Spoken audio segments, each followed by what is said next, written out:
My name's Gretchen Ziegler. I'm the zoo director here, and this is our, 10th season. No, how many seasons have we been doing this? I forget. Lots. And this is our third lecture for the season. We do it from November through March, so we've got 2 more coming up. The next one is February 13th, and it'll be on the Condor Reintroduction Program, and that's just going to be an update for where we're at, and there should be some really great news. We've got a Conservation Advisory Committee at the zoo, and we are lucky enough to raise funds from various sources. A quarter of our zoo admission goes to our conservation fund, and $1 from every membership goes to the fund. And then random ways like this, and we pool all that money and we disperse it every year for conservation grants. And we're actually soliciting grants right now. The deadline is January 31st. And so if you know of anybody, or you yourself are needing funds to do field conservation work, either locally or abroad, we're soliciting applications, and you can find all that information on our website. I want to say thank you to our sponsors, Papa and Barkley, and if they're in the room here, I'm not sure if we got Papa. You want to just stand up and we'll say thank you. Introduction of Jeff Black. He is our speaker today, and he is a wildlife professor at Humboldt State University. He's on sabbatical right now, though, right? For another couple days. No, it's almost over. But he's been with HSU for 20 years, and he teaches wildlife management and conservation, and we're delighted to have him here and give Jeff Black a welcome.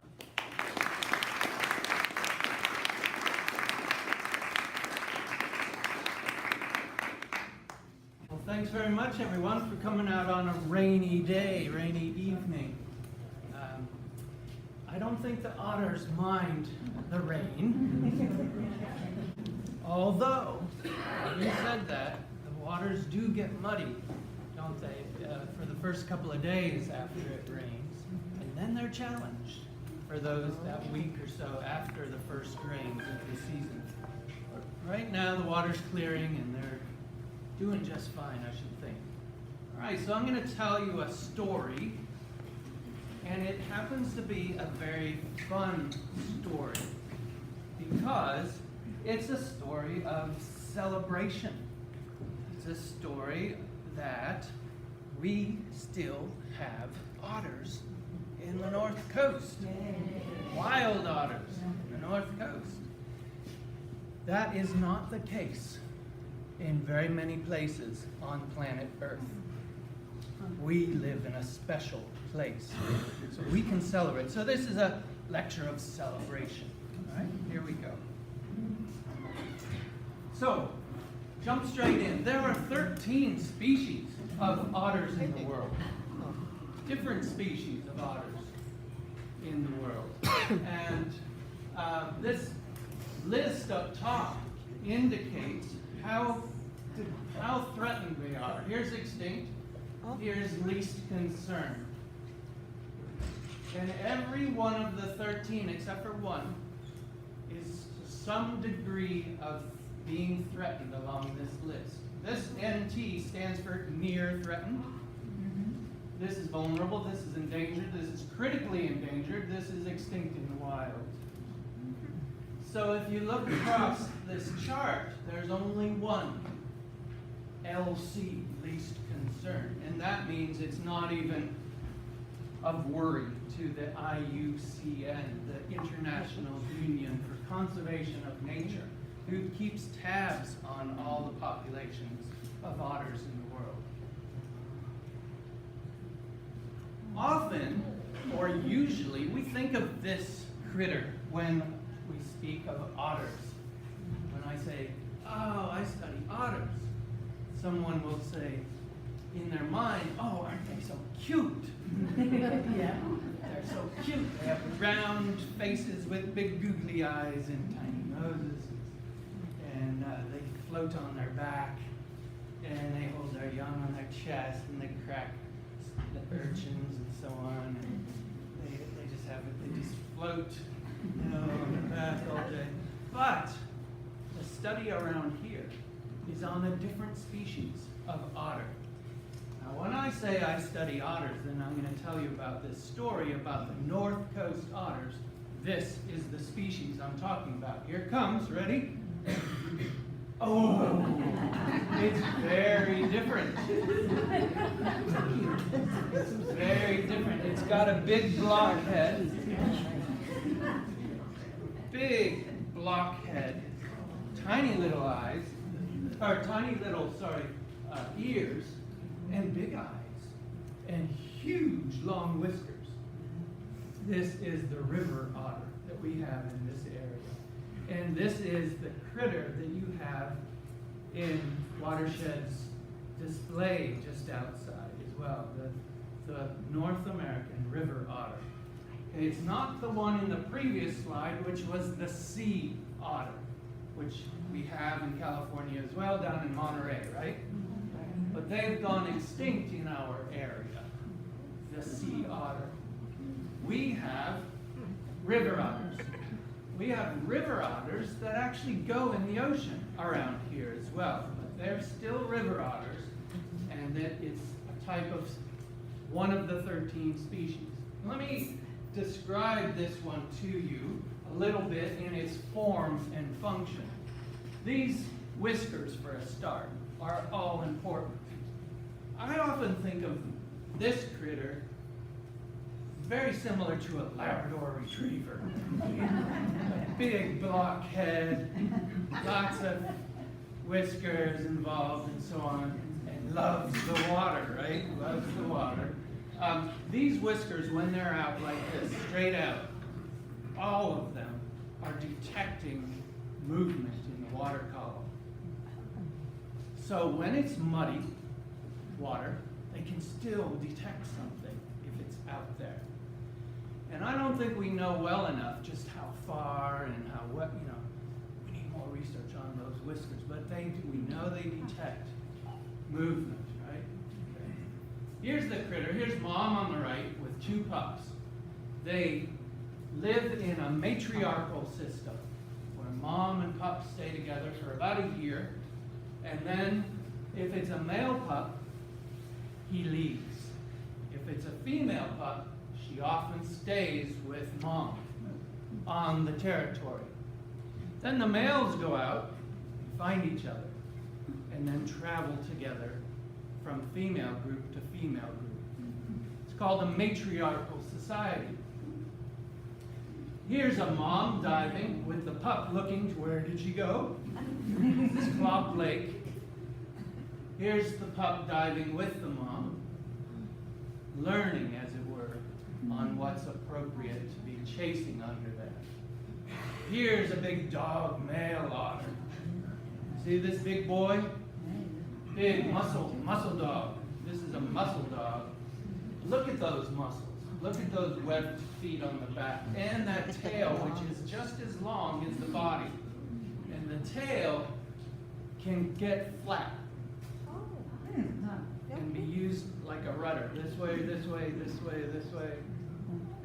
Really, that's how they can go so fast, is with the tail. And we often think of our otters, including the river otter, as highly sociable. And if you're lucky enough to see this kind of thing going on, look at the sand and how much they've been rolling around, and they're just biting each other, rolling and playing. This is playing. So wildlife biologists, animal behaviorists such as myself, have a definition of what play is in the animal kingdom, including humans. Play has a definition, something like they take turns being subordinate on the bottom, as it were. Who's on the top and who's on the bottom. They take turns. As soon as that happens, we're getting closer to actual reciprocal play. Yeah, that kind of thing. That's what's going on here with 3 of them.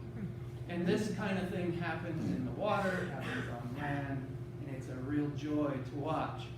When that happens and they're rolling around in a big ball, I call it an otter knot. Just a knot of otters. Yeah. Let's look at this family. Talk about personality. You can see it in their faces. And you can see it in their behavior in the wild. You can see it out here in the pen as well, in the exhibit. They have different personalities. Just like my 3 Labradors at home, they have personality. One's shyer than another, one's bolder, one's always got his nose in somewhere, and one's cautious. Same deal in the animal kingdom.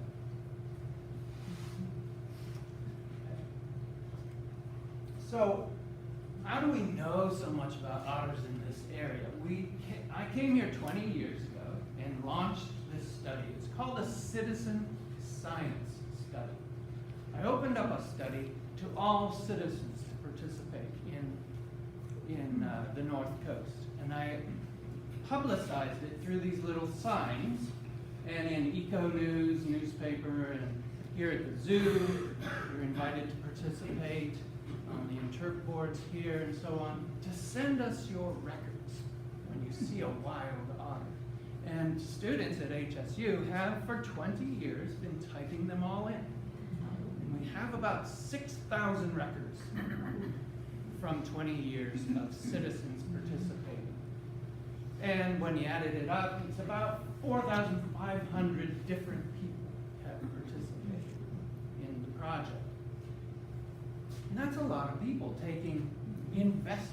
investing in that project, as it were. Okay, so I'm going to pause right here and do a little audience participation. Okay, so I'd like you to think back to the last time or the first time you ever saw a wild river otter. If you have, last or the first, whichever was the most memorable or whatever, and then turn to somebody near you, behind you, and tell them about it. Go ahead, right now.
I walked around and I saw people smiling as they were telling people.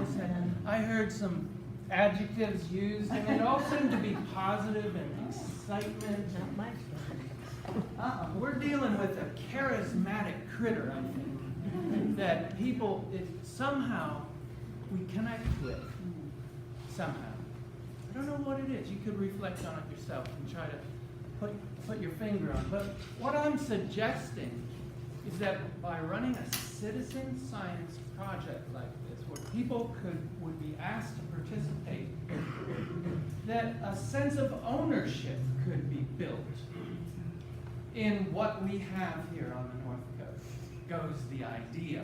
And the students reply and say, thank you very much, and remind every citizen that reports a wild sighting that with every encounter, citizens connect to river otter habitats, including healthy coastlines, wetlands, rivers, and watersheds, with the idea that perhaps the value that we hold in our clean, healthy watersheds might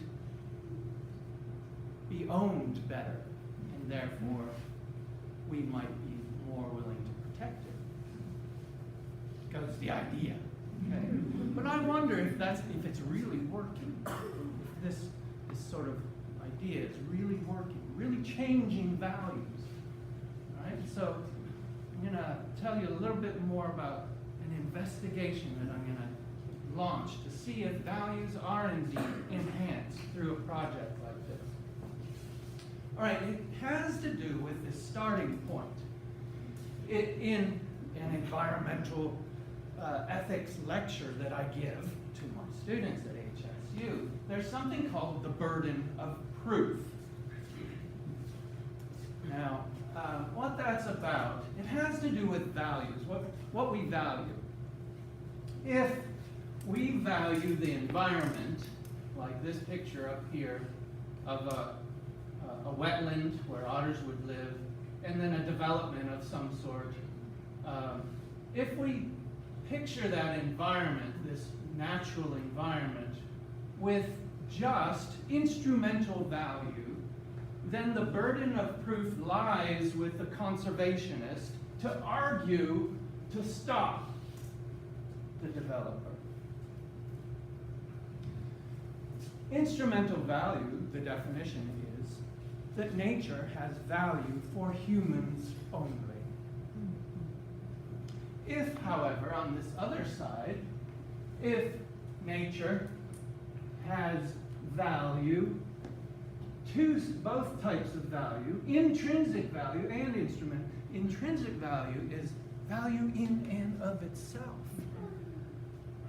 If nature has value in and of itself and value to us, then the burden of proof lies over here. The developer has to argue before anything happens. And the conservationist can just sit back. I ask you to reflect about our own community, our own state, our own country, and say, where is the burden of proof today in 2019? Where does it lie in our community, for example? All right?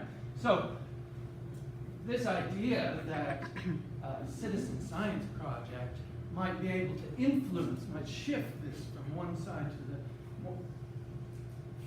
from here perhaps to here, I don't know if it's going to work, but we're trying. All right? Let's work on it. All right. So we're trying this in this study area in the North Coast. Okay, the study has been going on since 1999, 20 years.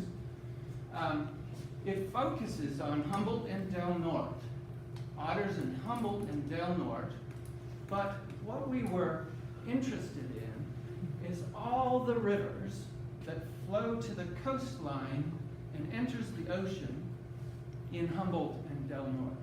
All the rivers that come, you've heard of 6 rivers? Mm-hmm. Those 6 rivers plus some others that come to the coastline. Well, if you look at their watersheds upstream of all the rivers that come to the coastline of Humboldt and Delaware, it includes all these other counties surrounding us. Watersheds go beyond Humboldt. So the study, from an otter's perspective, is the entire watershed. And we've chosen to study all the rivers and watersheds in this catchment. And it's been going on for 20 years, and folks have been sending in records from all these different locations, all these different river systems in this area.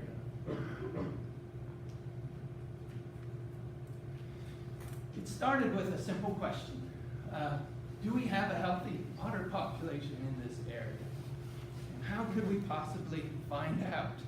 Well, at the beginning of the study, 20 years ago, there was very little information to even try to address this. There was about 50 records in existence in this area on the books, on the national park books, on the state park books, on wildlife biologists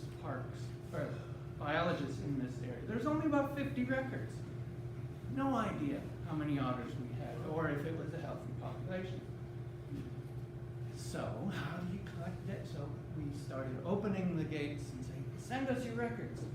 And now, 20 years later, there's 6,000 records that we're beginning to make heads or tails with. Here's one population parameter, as it were, that we can keep tabs on each year. How many young are produced per family?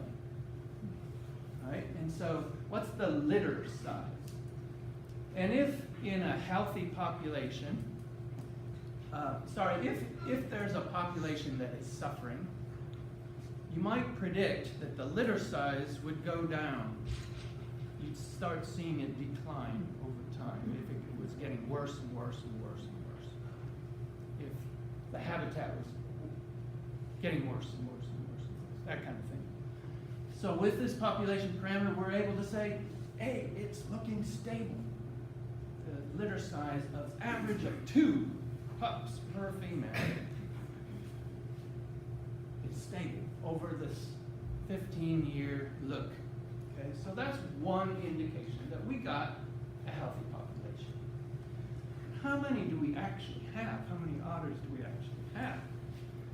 Citizen science can't really get at that because it's haphazard records, right? We're just out and about and report. Okay. But we asked this question of Humboldt Bay itself in this catchment area. Over time, citizens were sending us records from all these different areas, Humboldt Bay Refuge, up here in King Salmon, over here, along the Elk River, that nice trail there, and over here on the boardwalks here. Of course, look at Arcata Marsh, right? Arcata Marsh. Are there more otters there, or is it just more people? Right? That kind of thing. Or along here, the kayakers going out here, along the Mad, of course, right there at Tai City, where, along the Mad, here's the bridge, walking across Hammond Trail, and then up here at the Little River, Moonstone, of course. All right, but how many do we actually have?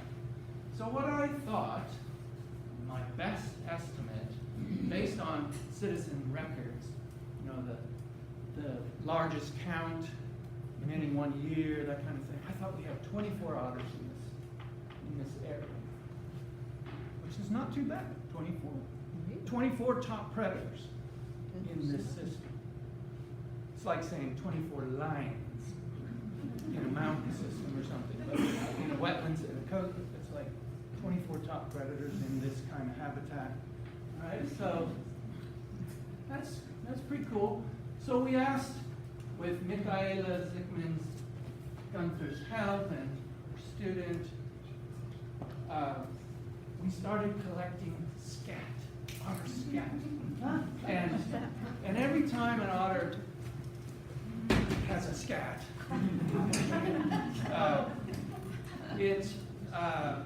it's eating fish and whatnot and things with sharp bones, and it's scraping the sides of the intestine. So it takes out some skin cells that you can then pick up in the scat and then search for otter skin cells in there and get otter DNA, and then fingerprints, unique individuals for each scat. And so we went to the known sites where scat were found. And it just so happens that otters in their world communicate through scent. Just like a dog goes up to a fire hydrant and it smells, you know. They leave a deposit and then they smell. Ooh, who's been there? Really get into it. Ooh, who's really been there? And they extract information from each other's scat and urine and so on. All right, and they do this in the same places in their habitat. Those places are called latrines by biologists, right? Yeah. All right, so here's 9 latrines on the landscape that has been used for 20 years by this population of otters. And so Kristen got her little baggies out, and 3 days a week for 6 months, she went and collected fresh scat, brought it home to the lab, and extracted DNA. Here's a scat sample with fish scales in it and so on. So she brought it home and got DNA out and fingerprinted all this. Guess how many we got? We have 44 otters in the area, almost twice as many as I thought. And so that was pretty cool to be able to do in a smaller catchment of the study area, so that maybe, could I say that citizen science observers are seeing about half of what we see? At least in this area. That's what's going on in this smaller area. Okay. So at Moonstone Beach, you might have seen something like this, I don't know. Let's see if you can detect a mom and pups. Let's see if you can identify the different sizes of these and what they're eating. Fish. That. What's that? Dungeness crab. Right? They know what this is. This is right around Christmas.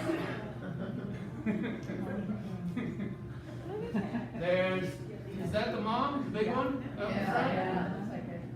Okay, mom's gonna come up here.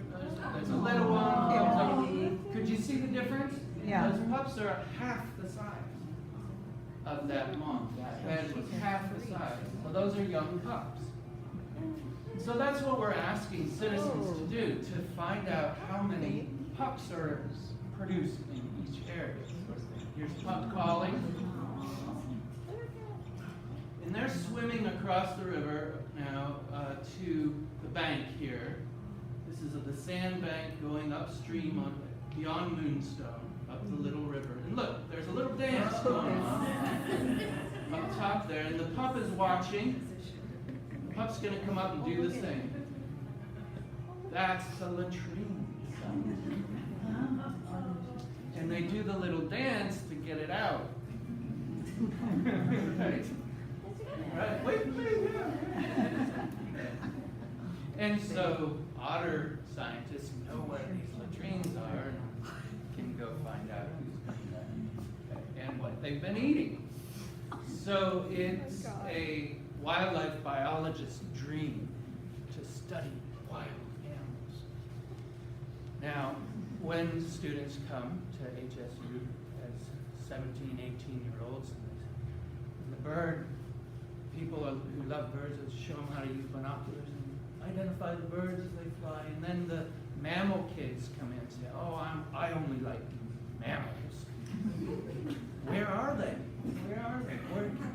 Hey, there's there's something left by a mammal, it's a shitty job, but somebody's got to do it. Sorry. Okay, so that's what we tell them, and they have to learn how to identify all the different scat of all the different mammals and tracks. So this citizen science project that we're asking you guys to participate in, we have about just less than 500,000 people in this study area potentially contributing. How can we reach more of these folks to participate? I ask myself sometimes. And some other projects heard about our project down south in all these other counties. 2 more citizen science projects have been launched in the San Francisco area and Sacramento area. And now 10 million people down there are potentially looking for otters too. Otters in San Francisco Bay area were once extinct, and they have only recently, in the last 10 years, started to be detected again. So they're coming down from the north, repopulating the bay as the bay is getting cleaner and cleaner. So all those citizens, 10 million perhaps, and in our area are exploring, learning, and recording observations, perhaps enhancing our values toward the environment and so on. But I ask myself after 20 years, how can we do this kind of thing better? How can we do this even better, reach more people and enhance values even more? And then, as I reflected, I had an otter idea. You get it? Yeah. All right. And it is, how about if we merge citizen arts with citizen science? All right, so that's what I'm going to tell you about. It came, we started playing with, has anyone been to the All Species Parade in Arcata, Yeah. North Pound Country Fair, where everyone dresses up as a different animal and it parades around the plaza?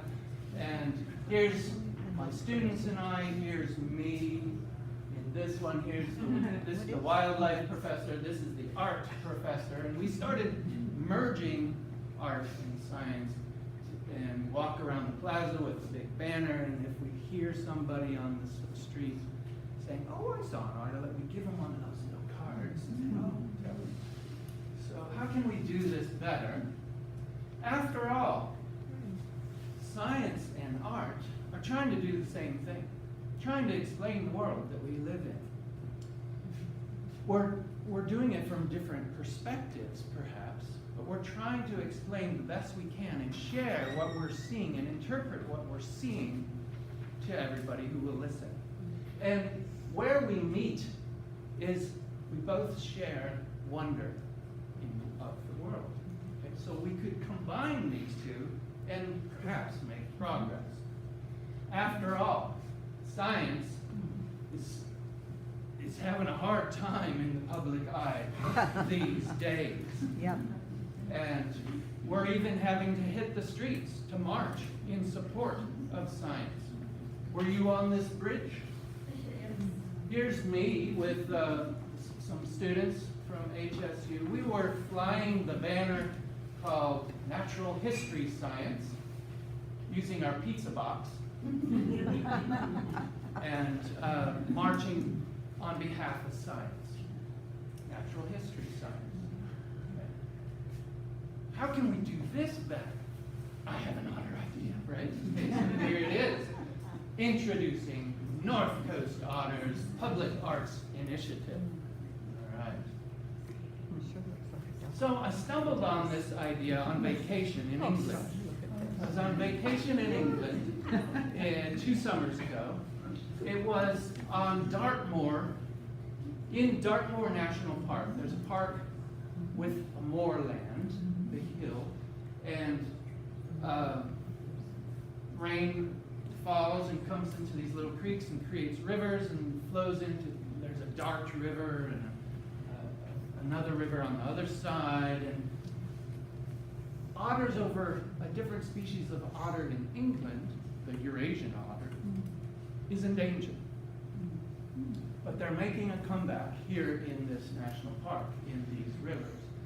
And so that community, we're celebrating this sort of idea. And came across this when we were having tea in a pub.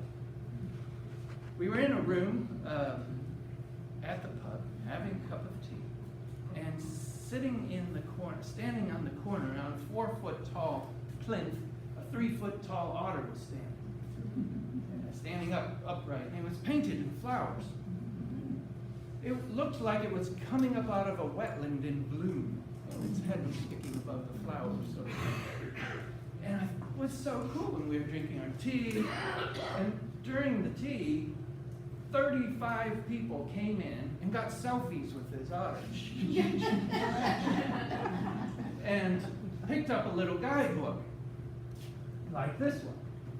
And I brought a couple back, and it said, the Otter Trail, how many can you find? And there's a little free guidebook on the plinth, and it said, it challenged you to go find all 100 of these that were at different pubs. Who's not to like that?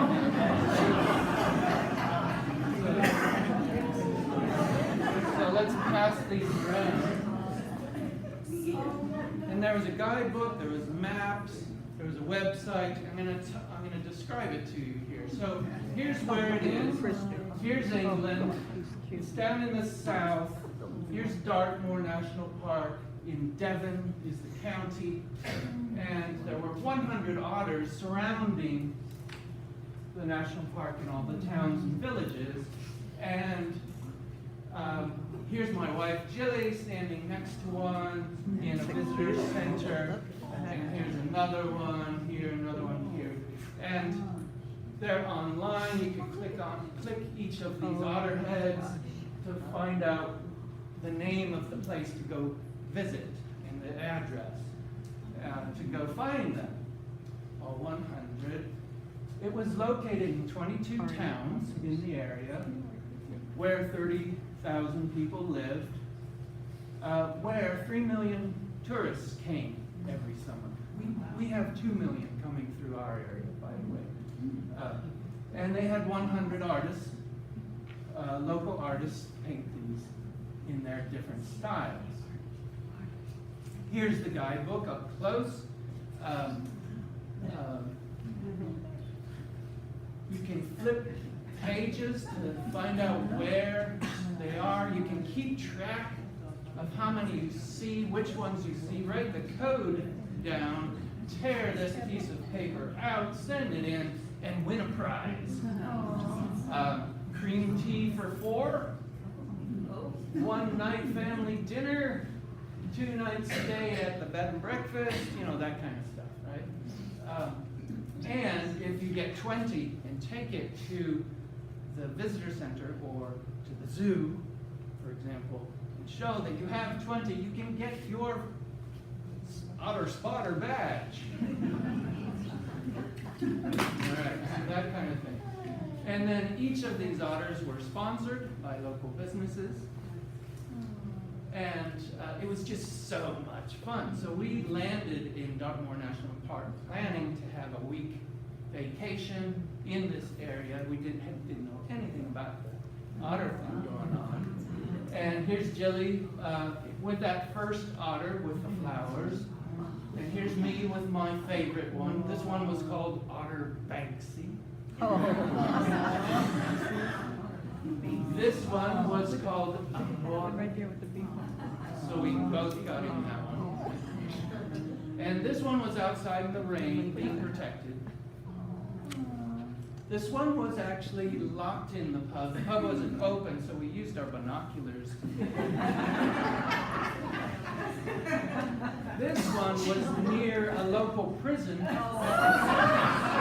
And it was a whole photo op thing with the police, the bobbies. The police were involved. They found this otter on the street, brought it back in, this kind of thing. There you go. It's on the TV. Anyway, here's one in another pub. with Oh a my God. computer armor on. Here's one at another pub just outside. Another one at another pub just outside.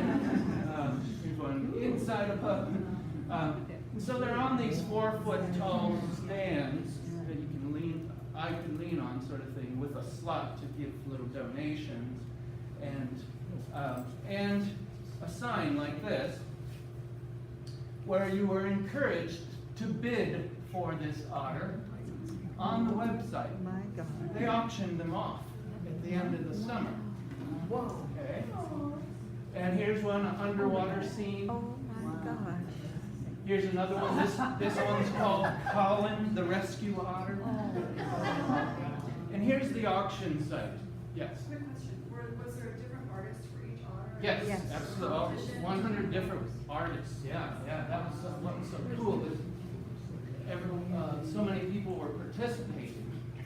And so you get on, and I did. I got on and tried it, and bid in pounds, right? And I bid on Otter Banksy, my favorite, and I just watched the price go up beyond. Let it go. All right, and then 30 of the 100 were sold in person, in auction, at a place like at a very old auction site. It looks just like Antiques Roadshow, don't you think? And it was before that day. We were back here on the 30th of September, and I had decided, right, we're going to do this here in the North Coast, and I'm going to buy an otter. So I looked for some grant money and whatnot, pulled things together, and found enough money, and then said, what's my limit, and made a plan. And I was talking to this woman. It was 7 in the morning here, and it was 4 in the afternoon there or something, and she was bidding for me. Like this. And I'm going to show you what I won in a moment. Oh, you're teased. The one that got sold for the most money, I'm going to show you right now. Here it is. And this one was called Elementary, my dear. Great. And it sold for $7,000. Yeah, I converted it. That is Yeah. awesome. Yeah. Is it? All right, and so there were 100 of these, right? So they were raising money for the national park, for projects for the national park. All right, and so you might be thinking, oh, this is just like such and such project in a town that you know, like a cow project. Grants Pass did this with bears 20 years ago, and they still have bears going on. Koalas down south, and Kansas in DC, cows in Chicago, hearts in San Fran has hearts too, yeah. Anyway, so even here on the North Coast, there's cigarette boxes at Friends of the Dunes that get sold every year. But we are going to do otters. We're going to bring 100 otters to this landscape, and we're going to ask participants, galleries, zoos, and visitor centers, and resorts, and wildlife, can you think of where it would be cool to have an otter? And what they did in England, we're going to do the same. It's going to be all summer long, from June to the end of September. So you have a whole summer to go exploring for all 100, or at least 20, to get your otter badge, or that kind of thing. And all right, so guess what?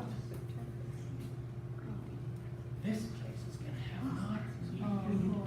They've just told us they're going to be a partner with this project. We're going to have one of these artsy otters on a stand just outside there, where folks can come from all over. There's going to be thousands more visitors just looking for otters. And then there'll be a little encouragement, and come inside and see some real ones, you know, that kind of thing. That kind of thing. So, but everyone will have access, free access to the Otter Art, and encouraged to come inside, as it were. Yeah. So I'm very pleased that the zoo is going to be a partner on this project, and they're also talking with me about helping with the Otter Junior Scientist project we're going to be running as well. Okay. Can you think where to put these? Well, I've already heard from all these people, yes, please sign me up. Yes, we want to do this.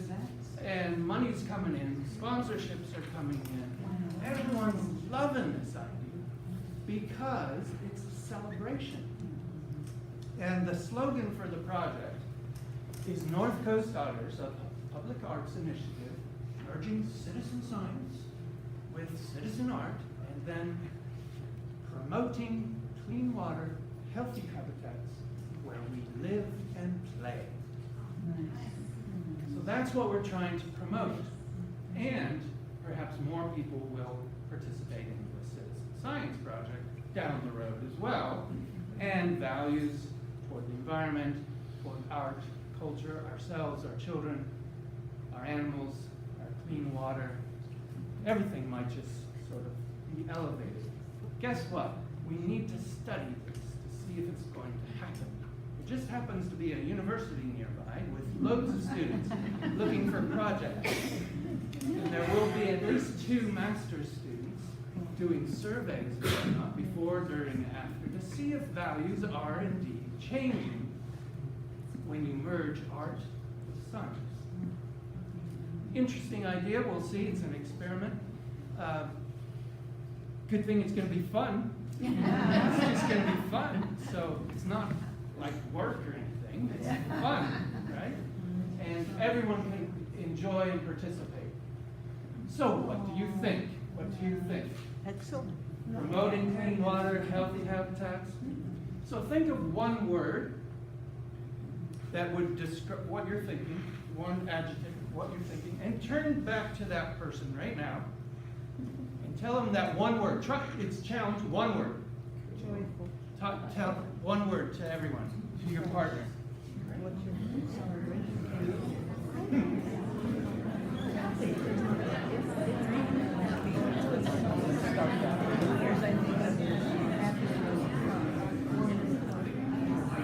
Okay, that's more than one. All right, so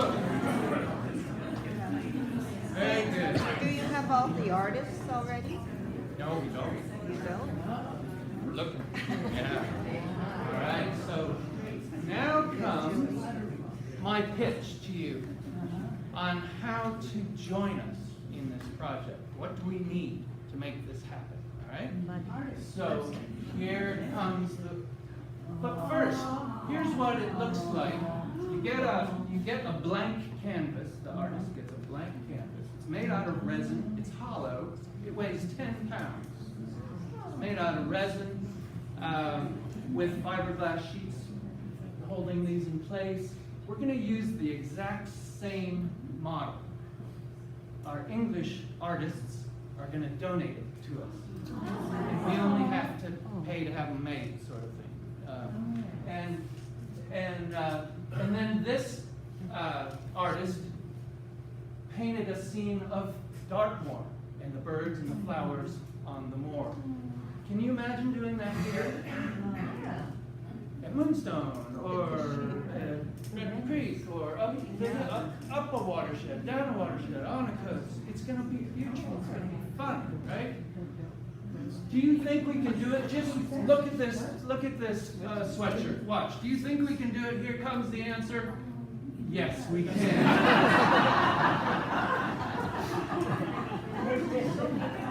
Okay.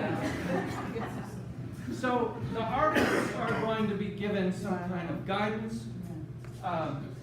Here's the goal of this project. We have 4 sort of themes to try to achieve. We're going to try to celebrate clean water and healthy habitats. How would an artist portray that?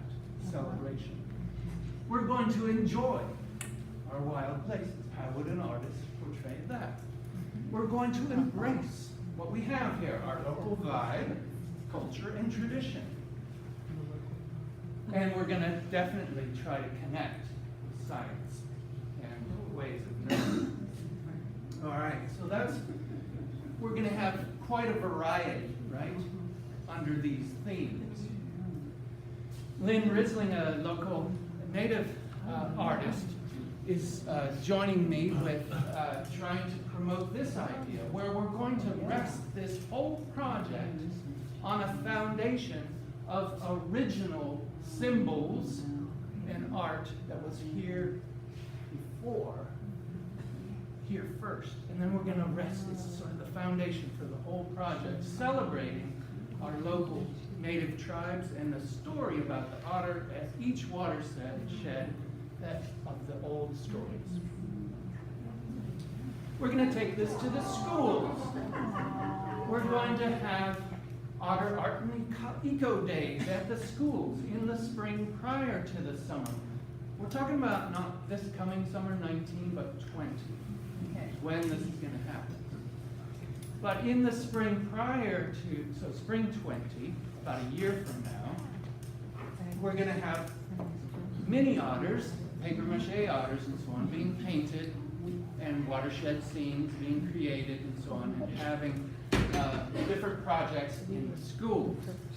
And then during the summer, we're going to have an Otter Junior Scientist project where kids of any age, including you kids, us kids, to do a little science project, discovering what otters need.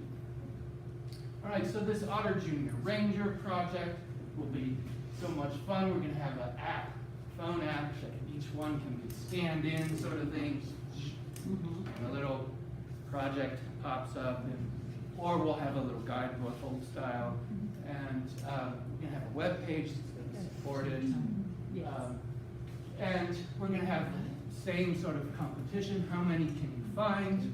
We're going to have some incentives. How many can you do on foot, or public transport, or EV car, or whatever, or on your bike, and then we'll have different prizes, that kind of thing. Okay. And everyone can win a badge. A student even made this and said, we ought to have mini otters after each one, sort of thing. And wouldn't that be fun? But I said, well, only if we can make them look pretty and sustainable. We'll have to see. Yeah. So she made this out of dough, baked it, and then painted it. That's one. How many do we need? 10,000. Yeah. Where does that one come from, that beautiful one? The green one? Yeah. Yeah. I'll show it to you later.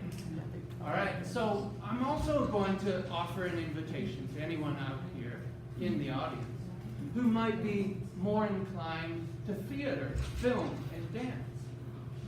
Because we're going to celebrate this all year long. It's in the year of 2020, the summer of 2020. So how about a play? I'm going to approach Del Arte. How about a dance? I'm going to approach the dance theater company at HSU. So there are about 12 to 15 professors talking with their students. Let's design this for the Otter Project. Let's design this for the Otter Project. It's going to be so much fun. We're going to just celebrate. So the benefits, everyone will benefit. Everyone is going to learn about art, nature, and science. Businesses who have one of these, they're going, oh, I think this is going to be a huge benefit for them. It's sheer joy of seeing people happy and whatnot, and building our ownership and community in our community, and the critters themselves, and of course clean water. And we're going to establish conservation partners where the proceeds of this project can come back to. So HSU is going to raise the money to create internship opportunities with all these partners. And I counted them up on all the river watersheds. There's 35 NGOs, 35 nonprofits, yeah, that might be eligible for already, and half of them already welcome internship opportunities. So we'll just give them some money to promote clean water, healthy habitats, build community for otters, for people, for us, where we live and play. So we're not going to take any money away. We're going to give it back, as it were, hopefully. And we're going to study otters. So can you imagine having 100 otters in the same room? Have an exhibit? It's going to be so much fun. We're going to do it.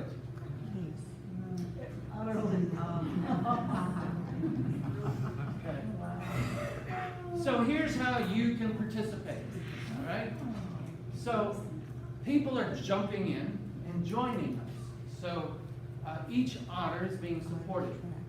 So it costs money to buy it, costs money to build the stand. We're going to contribute $150 to paint and brushes to each artist, a little stipend, so that artists aren't going to do it for free. So that's going to cost $750 for each otter. So we're asking for folks to chip in to sponsor an artist and their canvas and the paint and whatnot. All right, and then when a host hosts, has it in their shop or their pub or their gallery with thousands more people coming to see, we're going to ask them for a contribution of $500. Okay. All right, and some folks are saying, I want to host, I want to sponsor, and so I'll give you both of this. And then other folks are jumping in and saying, I want to help you fund the whole thing. We're calling them patrons at $500,000. And this group said, yes, please, sign me up. I'll be a patron, I'll be a host and a sponsor for one otter. And then we created a new category. We called it the adoption option. Somebody that comes in at that level can have their otter at the end forevermore. And it won't be auctioned off. They are actually buying it for $5,000. And that is what they did in England. They had an adoption auction set, sort of to raise the price for all the others, as it were. Not many got beyond that sort of thing, but anyway, so that's how they did it. Is that annual or a one-time gift? One time. This is a one-time project. Sign you up. Okay, and then we're accepting every gift as well, below that as well. All smaller, gratefully, and your name will be there in lights and so on. But and folks are generously offering in-kind support. Some woodworkers are offering to help me build the plinths, and so that's going to be so much help. I wanted to call all the smaller, less than 500 otter tracks and scat auction. But the PR people at HSE said, no, don't say that.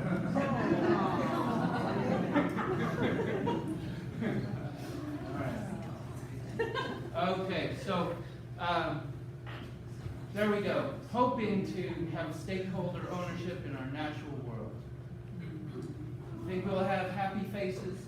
This is from England. I'm hoping we're going to have all kinds of diverse looking faces having selfies in our community, enjoying this project.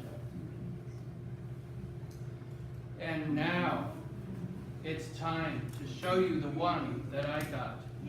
Are you ready? Yeah. Okay, the unveiling. Okay, unveiling, here it comes.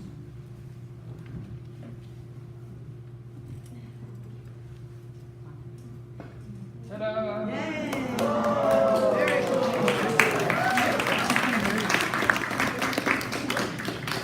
So this was painted by Maria Burns, and she named it A Decoration of Buntings.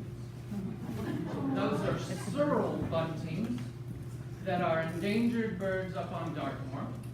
And Maria and I are now Facebook friends. And she educated me, the wildlife professor, about the term, a decoration of buntings. I've heard of a murder of crows, a flock of crows, a murder of crows. Apparently, when there's a flock of buntings, it's called a decoration of buntings. And that's in the literature. It has been for years and years, and I never knew. Okay, so there you go. Okay, so that is bunty for short. Bunty. Yeah. And that was her vision for her otter to say to the world that we need to also think of the birds. So you're welcome to go get selfies. Where is it going to be?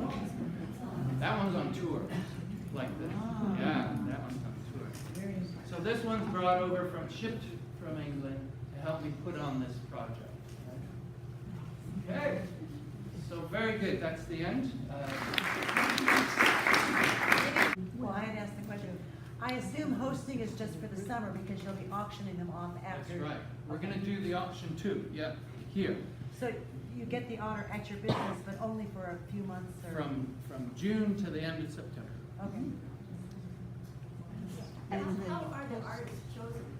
So in a few months from now, in February or March, or in a couple months from now, we're going to put out a massive call to all artists and a timeline to prepare your year, because in October this year we're going to ask all artists to apply, and then they're going to send us a sketch of your vision, so you can think about it for a few months and then apply. And then I've joined a lot of art professors are helping me think about this, and the ink people in town are helping me think about this, and the North Coast Open Studios are helping me think about this. And so we're going to have some kind of selection going on, and then 100 will be chosen, and blank canvases will be delivered, or that kind of thing. Yes. Next question. What if I know a couple of artists that used to live elsewhere in other states, but think they might be really interested? Yeah. Can I have, it We're doesn't going to matter open where on I live? this. Some folks know the area. And Yeah. Yeah. That'd be fun. Okay. Absolutely. Yes. I noticed your map went up above California. How far above? Yeah, the study area goes over the border into Oregon, because some of our otters that come down do that as well. So yeah, we're going to include Curry and Josephine as well. Just over the border at least, yeah, that kind of thing. Yes. Where should we looking for the call for the artists? Like where? Put your email on this sign-in sheet. Definitely get hit up for it. And otherwise, it's going to be in all the news and a big sort of push to solicit artists. Yes. Yes, ma'am. You have a murder of crows, what Yes. do you call a gathering of otters? A bevy of otters. I've also heard of a troop, but it's mostly bevy is what I've been hearing. Is there some, a website? Yes, the website is ready, Otter Art